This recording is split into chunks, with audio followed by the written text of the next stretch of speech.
ఈ స్ట్రోక్ రావటానికి కొన్ని ప్రత్యేకమైన హెచ్చరికలు వస్తూ ఉంటాయి కొంతమందిలో, బ్రెయిన్ స్ట్రోక్ వచ్చేదానికి.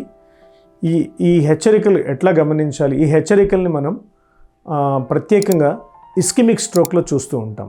బ్రెయిన్లో ఏ పర్టికులర్ పార్ట్ కింద బ్లడ్ సర్క్యులేషన్ కొద్దిసేపు జరగకుండా ఆగిపోతే ఆ పర్టికులర్ పార్ట్ పనిచేయకపోవటం వల్ల కొన్ని లక్షణాలు బయటికి కనిపిస్తూ ఉంటాయి. అది కొంత టెంపరీగా ఉండి మళ్ళీ వెంటనే నార్మల్ అయిపోతుంది. వీటిని స్ట్రోక్ వార్నింగ్ సైన్స్ అంటారు. అదే మెడికల్ టెర్మినాలజీలో దీన్ని ట్రాన్సియంట్ ఇస్కిమిక్ అటాక్స్ అంటారు. ఈ లక్షణాలు ఏంటంటే కొంతమందికి ఉన్నట్టుండి సడన్గా కాలు చేయి పనిచేయకపోవటం, మూతి వంకర రావటం, మాట పడిపోవడం, ఉన్నట్టుండి సడన్గా వాళ్ళకి ఒక వస్తువు రెండు రకాలుగా కనిపించి ఒళ్ళంతా తిరిగిపోతూ బ్యాలెన్స్ కోల్పోవటం, బ్యాలెన్స్ లేకుండా నడవటం అండ్ మాట్లాడడానికి ఇబ్బంది అవ్వటం, ఇట్లాంటి లక్షణాలు కొంతసేపు ఉండి మళ్ళీ వెంటనే రికవర్ అవుతాయి. వీటిని వార్నింగ్ సైన్స్ అంటారు.